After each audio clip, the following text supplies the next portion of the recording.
বিশ্বকাপের মঞ্চে এবার মহাপ্রলয়। আর মাত্র একটা ম্যাচ, তারপরেই স্বপ্নের ফাইনাল। একদিকে কিলিয়ান এমবাপ্পের বিধ্বংসী গতি, অন্যদিকে লামিন ইয়ামালের জাদুকরী ছন্দ। 2026 বিশ্বকাপের প্রথম সেমিফাইনালে মুখোমুখি দুই ইউরোপিয়ান পরাশক্তি ফ্রান্স ও স্পেন। 48 দলের মহাযুদ্ধ শেষে এখন বাকি মাত্র 4।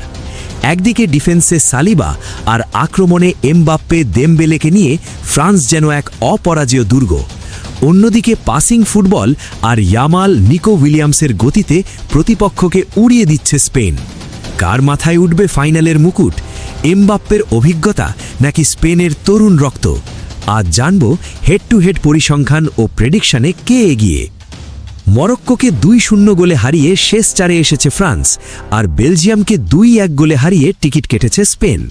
মহা গুরুত্বপূর্ণ এই হাই ভোল্টেজ ম্যাচটি অনুষ্ঠিত হবে যুক্তরাষ্ট্রের ড্যালাস স্টেডিয়ামে, বাংলাদেশ সময় 15 জুলাই রাত 1টায়।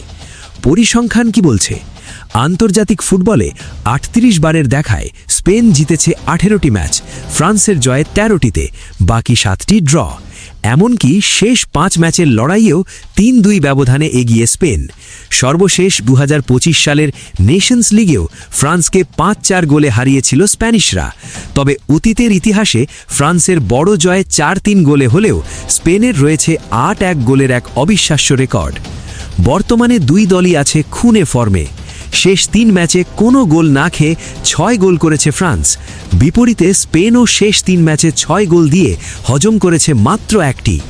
বল পজিশন আর দলগত ফুটবলে স্পেন দুর্দান্ত হলেও এমবাপ্পের মতো ম্যাচ উইনার থাকায় ফ্রান্স প্রেডিকশনে সামান্য এগিয়ে। ধারণা করা হচ্ছে 2-1 গোলের ব্যবধানে ফ্রান্স জিততে পারে, তবে ম্যাচ ট্রাইব্রেকারে গেলেও অবাক হওয়ার কিছু থাকবে না।